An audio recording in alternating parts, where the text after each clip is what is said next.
Between 1978 and 1984, a man took pleasure in breaking into houses after nightfall. He would tie up every member of a family and make them experience horror. He was generally armed with a rifle, his face hidden by a kind of hood. The attacks escalated until the day the stranger began to touch, then to kill. Already convicted of murder, he had recently been released for good behavior.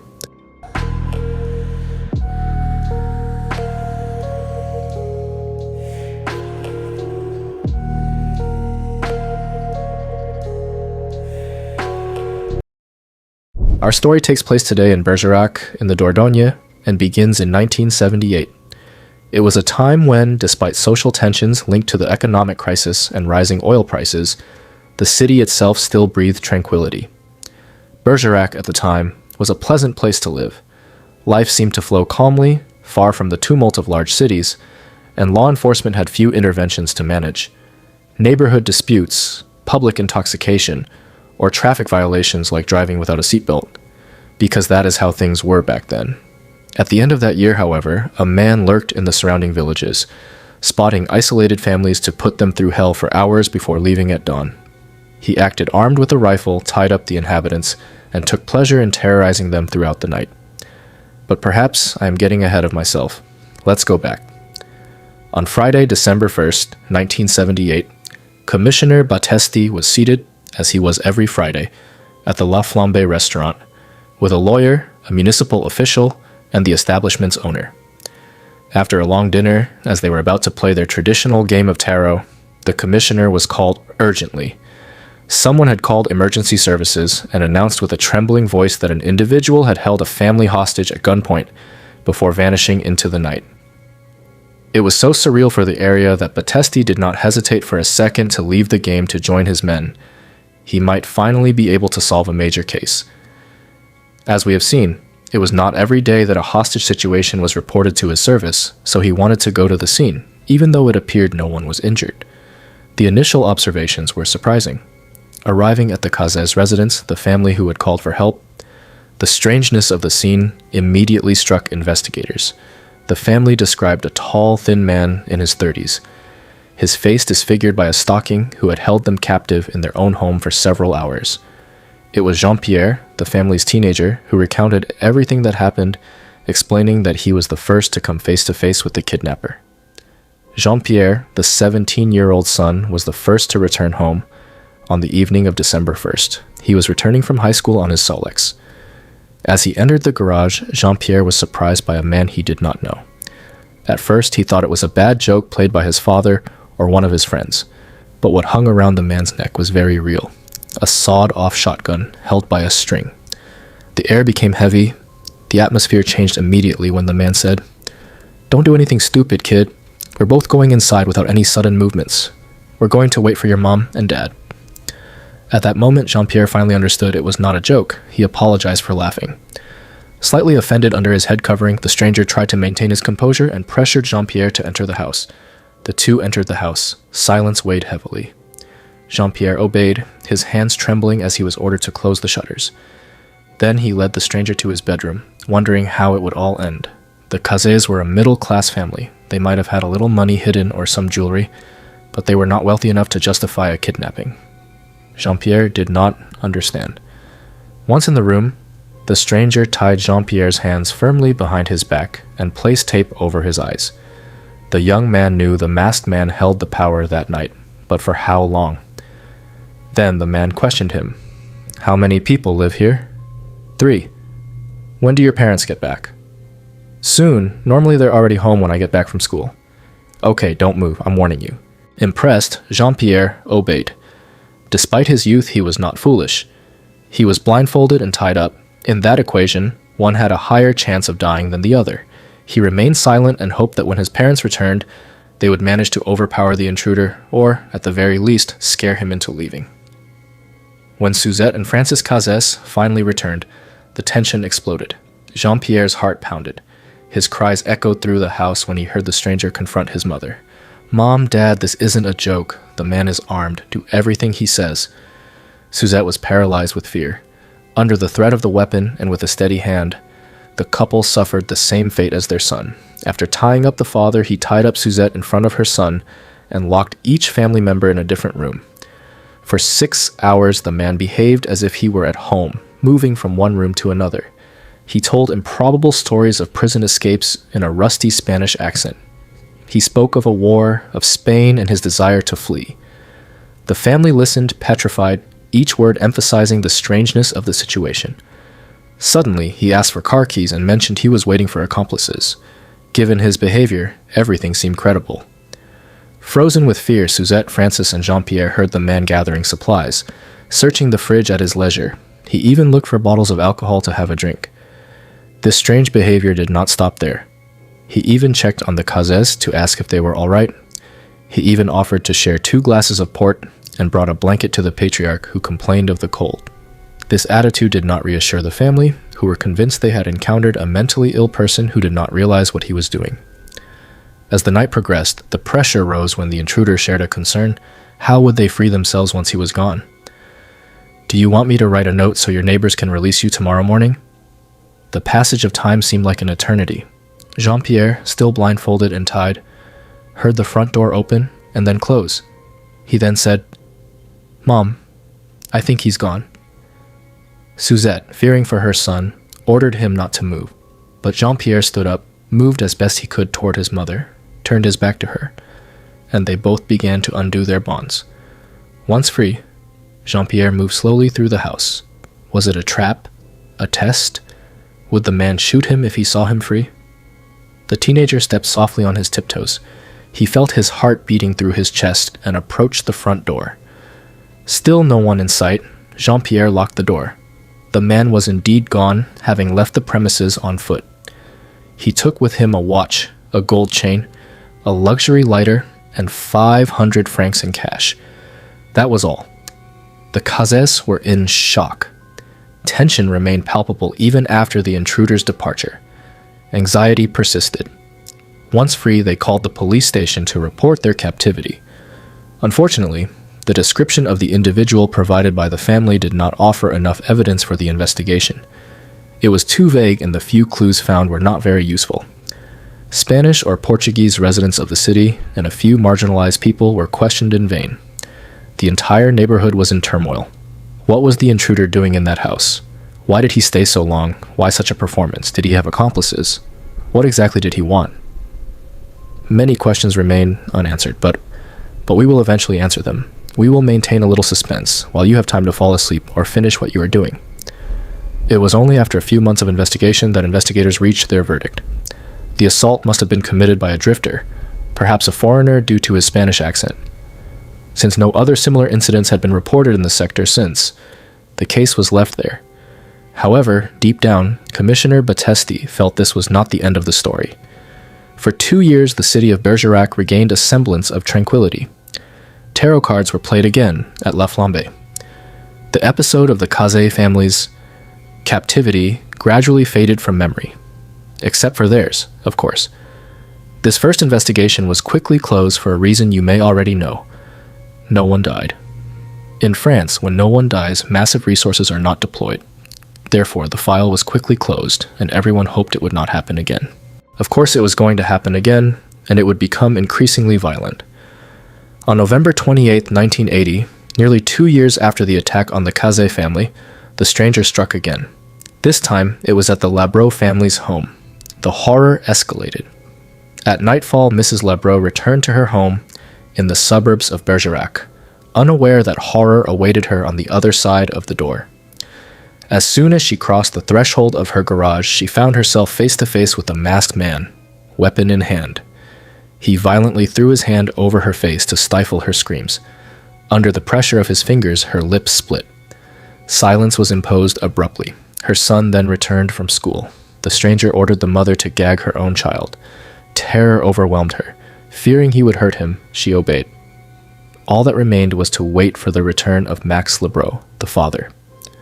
When Max, a firefighter by profession, finally entered the house, the horror hit him full force. His wife and son, tied up, were at the mercy of a man holding them at gunpoint. Max had no time to say anything. "No foolishness or I'll shoot them in front of you. Comply." The father was tied up and then locked in the boiler room. The kidnapper this time seemed more confident. He moved with assurance through the house, exploring every corner, even stroking Mrs. Lebrow's hair as if to make her understand what would happen next. The atmosphere became unbearable. Hours passed in a heavy silence, broken only by the sound of cupboards and the fridge opening and closing. Suddenly, a scream was heard through the house. The kidnapper was attempting to assault Mrs. Lebrow, who was struggling as best she could while being tied up. His large hands moving over her body disgusted her. She begged her husband to come and help her. Alerted by his wife's screams, Max broke down the boiler room door with desperate determination. He then found himself facing the man, who was suddenly distraught and pointed his weapon at him. At any moment he could fire. His finger was already on the trigger. "Rest assured, I will leave for Spain if you give me a car." Max Lebrow tried to negotiate. He wanted a car. Max could not give him his vehicle because it was his official firefighter car, but he could perhaps give him the family car. However, Mrs. Lebrow did not agree at all. They had paid for that car on credit and struggled to pay it off. No way, anything but the car. It was a surreal discussion, but one cannot know how they would react in such a situation. The troubling calm of the situation gave way to incomprehension. The man, strangely passive, finally yielded. He would not take the car. He left once again, nearly empty-handed, carrying only 500 francs. As in the Cazes case, authorities were immediately called, and Commissioner Battesti went to the scene. After hearing the family's testimony, the commissioner and his men made the connection with the assault on the Cazes 2 years prior. The method of operation, the description of the man with the hood or cloth on his head, the rifle and the Spanish accent, everything matched. But who was this masked man who terrorized entire families in the middle of the night, staging hostage situations and leaving with only a few francs? As we will see, history would quickly teach us that he had already been convicted of crimes, but the French justice system had decided to release him for good behavior. We will speak more about this when I provide his portrait. The day after this attack, November the 29th, 1980, the public prosecutor, Mr. Louise, called Commissioner Dufour of the Regional Judicial Police Service in Bordeaux, which handles regional cases and has more resources. The situation had become too serious to be handled locally. The man was still at large, and his attacks seemed to follow a disturbing pattern. The prosecutor explained that it was time to extend the investigation beyond the borders of Bergerac. On December 9th, Max Lebrow was questioned to gather maximum information. The father said, "I have been a firefighter for over 30 years. I have known fear but never like what I felt during this assault. This time, my son and wife were also involved. We were at the mercy of a firearm pointed at us continuously for hours. I was so traumatized after this barbarian left that I almost didn't file a complaint." Max Lebrow continued his testimony, stating they had never seen this man before that night. Since Max was a firefighter in Bergerac, he regularly met people and knew many. He was certain he had never seen or heard this man. Therefore, the lead of a personal vendetta was quickly ruled out. The investigators of the PJ left with the most bizarre testimony they had ever heard. Who was this man who held people captive, mumbled nonsense, stole trifles, and vanished after sowing terror? It made no sense. Investigators questioned the neighbors of the two assaulted families and consulted various files, but their searches were in vain. The investigation proved difficult and quickly stalled. A few months later, on Thursday, April the 23rd, 1981, the man struck again. This was in Deauville, a quiet, somewhat isolated village about 20 kilometers north of Bergerac. The stranger set his sights on a house hidden from view, the home of the Landrevie family. Brigitte Landrevie and several children were present that day, her nieces, aged 8 to 13, and her disabled nephew. Another woman was also there. The man approached the building discreetly and entered through the unlocked front door. Once inside the house, he gave his victims no chance. He rushed toward the living area, armed with tear gas, and sprayed everyone. With burning eyes and throats on fire, the family was neutralized in seconds. Chaos broke out. Everyone screamed, not understanding what was happening. The man quickly began to tie some hands. However, in the general panic, one of the children managed to free themselves and fled to alert the neighbors. Realizing he had lost control of the situation, the stranger fled, leaving behind a scene of confusion and fear. When investigators arrived, the tension was palpable. The witnesses were in shock, and their description again matched previous assaults. A tall man, face hidden, a barely discernible accent. But this time he used tear gas, a disturbing sign. The attacker was becoming increasingly violent, more organized, and more elusive. But who was this man terrorizing the population around Bergerac? Otherwise, I would spend the entire script listing these attacks, since the investigation was not progressing. The man terrorizing the population was actually named Francis Leroy. His name may not mean anything to you because his portrait was not widely distributed. He was not turned into a character like some killers such as Marcel Barbeau or Alain Lamar. Francis Leroy managed to remain very discreet even after his identification. Fortunately, we have done the work here and have things to say. He met his father at the age of 5, and the man was a total stranger to him. Furthermore, his father did not show him much love, so Francis became the sole possession of his mother and grandparents, who looked after him from time to time. Around the age of 10, he was confronted with death, a violent death, that of his uncle murdered with a sickle on a farm where he used to spend time. We don't have much information on this case. Was he a witness to the murder? In any case, his uncle's death traumatized him. It was the first time Francis was confronted with this sad reality. Until the age of 15, he grew up with his mother and father. He attended various boarding schools during his adolescence. He was an attractive boy who had success with girls, but none of his conquests found favor in his mother's eyes. She made every romantic relationship difficult for her son. She disparaged their clothing, their makeup, their way of speaking. Everything was a pretext for criticism, essentially the worst mother-in-law one could have.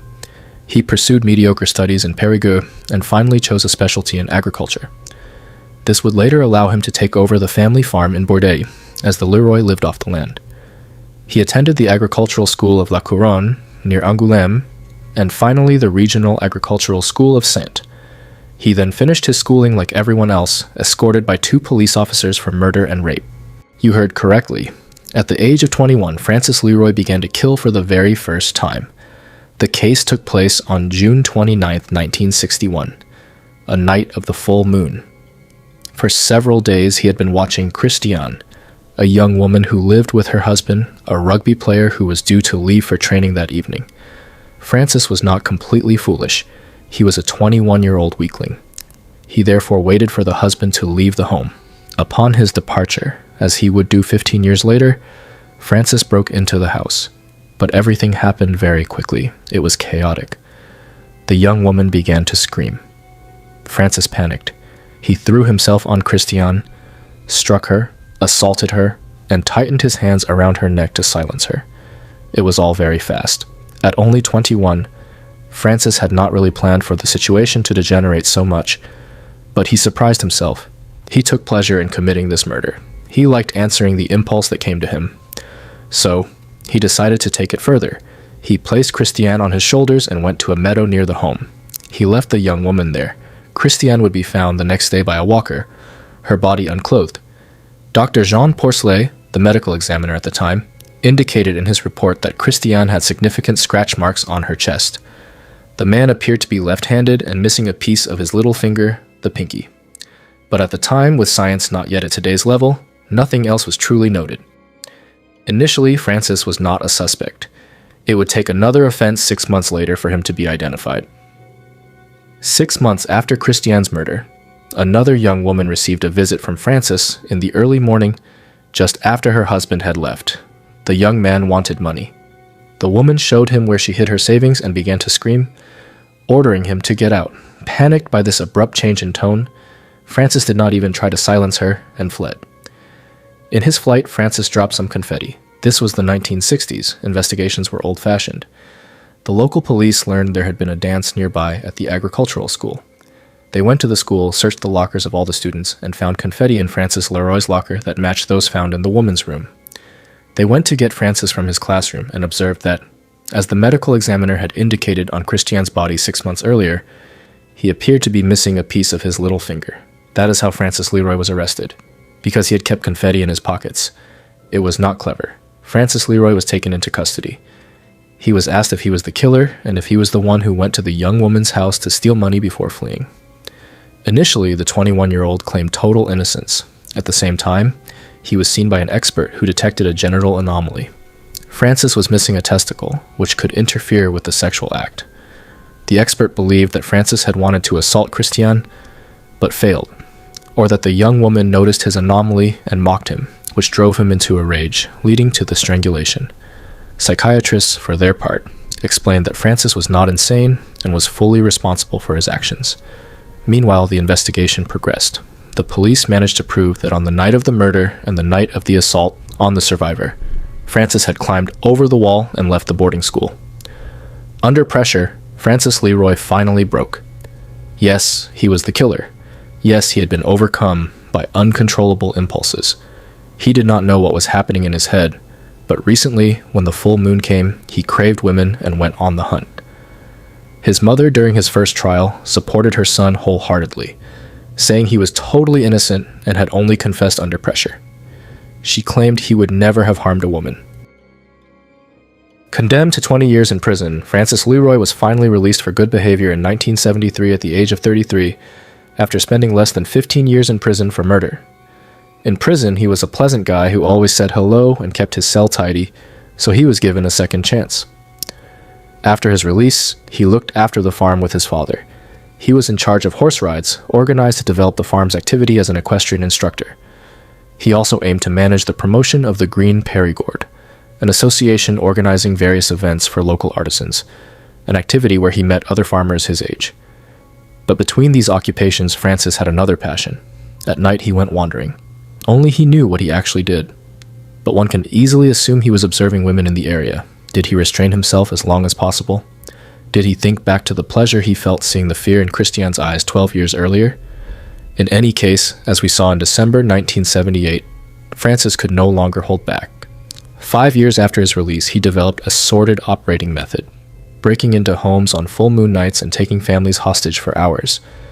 Did he do this to feel his victim's fear? To feel powerful? For the moment, he had not killed. He had tried to touch a victim, but the husband intervened. He then lashed out at another family, spraying them with tear gas, before returning quietly to the family farm where he still lived with his mother. But deep down, Francis felt the urge to kill, and his impulse was becoming stronger. The escalation continued. Despite 2 services being assigned to the investigation, nothing progressed. Francis left no trace. At the time, there were no surveillance cameras or mobile phones to geolocate. Neighboring inquiries were made, and victims were questioned, but to no avail. Wild rumors circulated around Bergerac. People spoke of a madman attacking isolated houses at nightfall, holding ordinary families captive for hours. He struck anywhere, meaning no one was safe.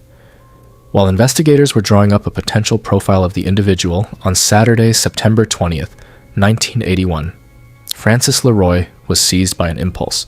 He was on the Route de la Brunetière in Bergerac. He had been hunting for a few hours until he spotted a young girl through the windows of a house who appeared to be alone in the living room. Francis discreetly circled the residence and prepared to answer one of his most inhumane impulses. When he arrived in the living room, he came upon Lawrence, who was reading a book on the sofa. There was no school that day, and her parents were at work. She quickly felt the presence of Francis, whom she did not know. She turned abruptly and screamed in terror. Francis did not lose his composure. He simply told her to calm down and that if she didn't do anything stupid, he would bring her home safely. But in the meantime, she had to follow him. At gunpoint, Francis forced Lawrence to move. They both left through the back door while Lawrence cried and asked for her parents.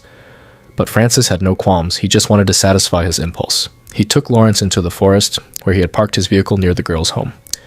That day, Francis assaulted Lawrence and then drove her home, making her promise not to tell anyone, adding, "Otherwise, I will come back and take care of your whole family and kill them." Traumatized, upon her parents' return, Lawrence remained silent. In the following months, Francis broke into various houses, but nothing truly happened as he was too rushed and regularly encountered the father of the family, whom he fled from despite his rifle. Enraged by his failures, Francis decided to return to little Lawrence's house. On Sunday, October 10th, 1982, at around 7 a.m. on the Route de la Brunetière, Lawrence's mother was still dozing in her bed while her daughter slept peacefully in the next room. The father had gone out, leaving the house silent and tranquil. Francis, masked and armed with his rifle, broke into the house. Like a predator on the hunt, he moved with total discretion, his steps muffled by the hallway carpet. He entered the girl's room. The noise startled the mother. She got up hurriedly, opened the bedroom door, and found herself face to face with Francis. The scene froze for a fraction of a second. Before she could scream, he placed a sharp object to her throat and forcibly dragged her into her own room. Silence was absolute. Only the sound of the woman's short breath could be heard. Completely stunned, Lawrence's mother did not dare scream or struggle. Fear paralyzed her. Francis closed the door behind them, and in the shadows of that room, horror took shape. He assaulted her without a word. Then Francis dragged her to Lawrence's room. There he tied her up briefly and ordered in an icy voice, "Count to 200, and after 200 your daughter can remove the bonds. Above all, keep quiet. Tell no one, or I'll go after the little one." The words echoed like a sentence, then he disappeared, blending back into the darkness. The terrified mother began the countdown. When Lawrence finally untied her mother's bonds, she said with a trembling and broken voice, "You know, Mom, the day they catch the man who did this to you, I will have something to tell you." A heavy silence settled. Lawrence's mother insisted that her daughter speak. The girl then said, "Mom, I have to confess, about a year ago on a Saturday morning, the man who hurt you already came to the house." Lawrence had remained silent, consumed by fear. She told her parents and then the investigators about the trauma she had experienced, what the man had done to her, and everything she had kept inside at barely 10 years old. The case took an even more frightening turn. The population, already on edge, sank into true psychosis. Media outlets covered the case daily, amplifying the fear. Residents of Bergerac locked their doors twice every evening. Some slept with a weapon in hand, ready to defend their families. Fear was omnipresent. The masked, elusive man was still lurking somewhere, and no one knew who his next target would be. Yet everyone knew it was only a matter of time. He was watching, he was waiting, and he would strike again. While the entire population was terrified, Francis was at the farm with his mother, eating good meals, riding horses, taking care of the pigs, and from time to time, after nightfall, he would put on his hood, take his rifle, and go wandering. On August 23rd, 1983, it was a pleasant day in La Monzie-Montastruc, a village about 10 kilometers from Bergerac. At the Baudouin's home, the atmosphere was convivial. The isolated family house at the end of a small dirt path was the ideal place for a quiet outdoor meal. Around the table were Thierry Baudouin, his wife Alex, and one of his two brothers. Other guests were expected later in the evening. Thierry's parents, his father being a former rear admiral, Jacques Baudouin, and his other brother. Inside the house, 3 young children were asleep. Everything seemed normal until the local madman decided to arrive and break the mood. Around 9 p.m., emerging from nowhere, a masked man burst in. "Don't move, the house is surrounded." The group was petrified. The attacker wore a mask of a deformed old man, creating a grotesque and terrifying vision. His appearance and abrupt gestures left a little room for negotiation. At gunpoint, he forced the group into a bedroom, where they were forced to tie each other up. He presented himself as a Spanish revolutionary, making incoherent statements, claiming to come from Spain, and promising the panicked captives that he would leave. All he wanted were car keys. He then behaved as if he were at home. He questioned Alex, and that was when he learned that others were expected shortly. This did not bother him. He settled in, ate, and notably was polite enough to clear the table. Alex was the only one he did not gag, so even though he was completely incoherent, she kept him talking as much as possible to protect her children sleeping upstairs. Around 10 p.m., Rear Admiral Jacques Baudouin, his wife, and their son arrived. Approaching the house, he immediately noticed the lights were off, an unusual detail that alerted Jacques. In the entrance, Alex cried out, "Above all, don't do anything. Someone is here who is going to kill us." The Rear Admiral entered the hall and discovered the horror of the situation. The masked intruder was using Alex as a shield. The sailor, with his military experience, remained calm. He observed the scene and noticed the man was armed with a .22 caliber rifle, a single-shot weapon. Jacques knew he had a chance to neutralize the attacker. He lunged toward the kidnapper, shouting to take control. A violent struggle ensued between the Rear Admiral and the masked man. The two grappled in the confusion. Jacques managed to seize the weapon and destabilized his opponent with a punch. But in a desperate move, the attacker regained the rifle. A bullet passed through the Rear Admiral's left arm, but he did not falter. Francis Leroy, realizing he risked being completely overpowered, tried to flee. He broke away from the Rear Admiral and fled precipitously, abandoning his rifle, which would later be analyzed. However, the weapon was not registered anywhere. While the family assisted Jacques, who was bleeding profusely, one of the guests tried to pursue the attacker. But as always, Francis disappeared into the night. The attack failed, but the attacker had escaped once more. Francis Leroy returned to his mother's home, enraged by his failure. He swore that the next time a man opposed him, he would kill him with a clean shot to the chest. On the night of Tuesday, January 24th to Wednesday, January 25th, 1984, Mizou, a resident of Bergerac, called a young divisional inspector from the Périgueux Judicial Police whom she knew. "Good evening, Inspector. It's Mrs. Mizou. Sorry to disturb you, but the one we're looking for, the Madman of Bergerac, has struck again. You should come. This time there's a death." Gendarmes were already on the scene making initial observations while roadblocks were set up throughout the sector. Francis Leroy, who adapted his attacks every time, appeared to have crossed a new threshold. After years of sowing terror and being driven out when he encountered someone stronger, that night, Francis Leroy killed for the second time in his life. It was 5:30 p.m. on January 24th, 1984. Night had already fallen near Bergerac when Gaëlle Natalis, an 18-year-old, returned home. She opened the door, lost in thought, and did not notice Francis Leroy behind her, equipped as usual with a kind of hood and armed with a rifle and a knife this time. Gaëlle turned and froze. The assault was brutal and rapid. Francis tied her hands behind her back and at gunpoint forced her into her bedroom. Paralyzed by fear, Gaëlle complied. The man questioned her about her family, wanting to know how many people lived in the house and when they would return. He waited in the darkness. By 6:30 p.m., it was pitch black. Gaëlle's mother and her sister Marine returned, unaware of the nightmare awaiting them.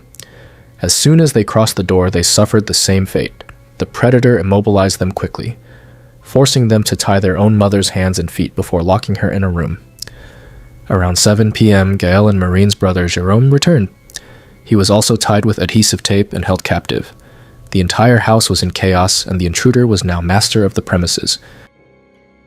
This time, Francis gave no one a chance to regain control. His actions were fast, precise, and threatening. For the next 2 hours, Francis followed his usual method. He reassured the family, promising no harm, while delivering incoherent rants about his motivations. He demanded car keys, the mother's credit card, and the 300 francs she had. Suddenly, the house phone rang. Under strict orders, no one answered. Finally, after a series of annoying calls, Francis ordered Gaëlle to answer. She did so, trembling. On the phone was Jacques Royer, a close family friend. He sensed from Gaëlle's voice that something was wrong, despite her saying her mother wasn't home yet and that everything was fine. Jacques decided to drive over. He too had heard of the Madman of Bergerac. Jacques Royer arrived at the Natalis residence 30 minutes later. He knocked several times. The captives heard, "Don't move, you bastard!" Then nothing. Francis, sworn never to lose control again, was surprised by Jacques behind the door. Instead of fleeing, he armed himself with his knife and opened the door. Jacques Royer reacted immediately, lunging at Francis. He understood this was the Madman of Bergerac. The two men fought outside, but Francis managed to grab his knife and stabbed Jacques several times. Jacques collapsed quickly, losing too much blood. In an oppressive silence, Francis fled. The traumatized family members eventually managed to free themselves and called for help. When gendarmes arrived, they discovered Jacques Royer's body. He had fought to the end but did not survive the fierce attack. The situation was increasingly worrying. Investigators were incapable of protecting anyone from Francis Leroy. They had no leads. Jacques Royer had succumbed to 7 stab wounds. He died quickly. The blows were to the right side of his body, face, arm, and abdomen. The fatal blow appeared to have been dealt in the armpit, reaching the right lung and causing a fatal hemorrhage. The weapon was not found. What remained were the attacker's footprints in the soft earth, a lamp found near the house, and a woolen hat discovered in the same area. On the hat, there were traces of blood and a few hairs. They were light brown, matching the description given by previous victims. The hat was sent to a specialized laboratory in Bordeaux. If the blood was not the victim's, they might finally get information on the killer. Authorities started from scratch but redoubled their efforts. They reviewed everything they knew. They noticed that between 1978 and 1982, the Madman of Bergerac appeared mostly at the end of the week. However, in 1983 and 1984, it was always a Tuesday. Had his social or marital situation changed? Another curious detail. The assaults were spaced out, perhaps the full moon. They gathered calendars from recent years, including lunar phases. For some dates, it matched. For others, not at all. Too bad we couldn't call him the Moonlight Killer, one agent remarked. In the break room, another agent said, "That reminds me. Near my place, there's Francis Leroy, a guy convicted 15 years ago for murdering a young woman. He was released for good behavior a few years ago. He was nicknamed the Moonlight Killer." The circle was tightening. An important element was provided by Gael. When she answered the phone, she noticed he had a problem with one hand, as if a piece of a finger were missing. Journalists investigated the killer's personality by interviewing a psychiatrist, who drew a terrifying portrait. He explained that a masked man is a pervert who takes pleasure in dominating and destroying. The demand for money is an absurd pretext. He is likely bitter toward society. Meanwhile, investigators looked into Francis Leroy. His neighbors described a man who was not a madman or a criminal, but his past said otherwise. Police dived into the file of Christian's murder and the Moonlight Killer of that era. Francis Leroy was the perfect suspect. On Monday, January 30th, at 6 a.m., 2 PJ cars parked on Rue Clermont de Pile. They had been preparing the arrest for 3 days. 4 officers entered the garden and knocked on the door. No answer. The house was empty. Francis Leroy's car was not in the driveway. They had chosen to intervene on the one day he wasn't there. Around 10 p.m., a Renault 6 entered the street and parked. Inside were a man and a woman. As they stepped out, they were taken down by police. "Don't move, judicial police." The woman struggled. The man barely raised his voice. "My name is Francis Leroy, and my partner is Josiane Marty. We haven't done anything." Francis Leroy was searched. In his pocket, an inspector found not a weapon but a credit card. The card of Françoise Nathalie, Gael's mother. In 5 minutes, Francis Leroy was handcuffed. After 24 hours in a cell, Francis Leroy was questioned. Initially, he remained calm and denied everything. How did the credit card get in his pocket? He didn't know. A stroke of luck, apparently. A search of his home yielded nothing. No weapons, no masks. However, on a kitchen calendar, at the date of January 24th, 1984, it was written, "Francis did not return this evening." Francis claimed his partner wrote it, and he didn't know why. Josiane Marty explained she always noted his absences. On the night of the 24th, he did not return until the following evening, claiming he stayed at his mother's farm. She described him as charming and well-educated, but financially dependent on others. Investigators decided to search the mother's farm. In the car, Francis expressed shame. He asked Guy Pinot if he could be unshackled during the search so his mother wouldn't see him that way. Pinot agreed on the condition that Francis confess. Francis agreed. "I confess, I'm the author of everything that has happened in the Bergerac area for years. I'm ready to explain everything frankly, but tell my mother nothing." He indicated where the sawed-off parts of his rifle were, and said he threw the knife into the Dordogne. The plainclothes officers walked with Leroy, who was free of his movements under the eyes of his mother. It was only at the end of the day that the information leaked to the press. His mother refused to believe he was a monster. Despite his mother's belief, the evidence and confessions were sufficient for a trial. Victims formally recognized his voice. Regarding Jacques Royer's death, Francis became agitated. "I didn't want to kill him. I only wanted to defend myself. When I left, he was still standing and asked me, 'What have you done?' Those were the last words I heard." He had stabbed him 7 times. The defense was weak. During the investigation, time was spent on the full moon theory. Francis claimed to be bewitched by the moon to escape prison. He underwent tests at the hospital during full and new moons. Verdict: he was a narcissist with perverse components. But the moon played no role. Most of the assaults occurred outside full moon periods. The Moonlight Killer myth was popularized by the press. On June 19, 1989, the trial opened. Francis played up the nature angle on his lawyer's advice. A psychiatrist called him a sadistic pervert who used esotericism to avoid responsibility. On the 4th day, Francis asked for forgiveness. After 3 hours of deliberation, he was sentenced to life imprisonment with a 20-year security period. In 2005, he was released after 20 years. He retired to eastern France, away from Bergerac. This story was strange because we never truly knew the motive for Francis Leroy's attacks. Feel free to share your theories in the comments.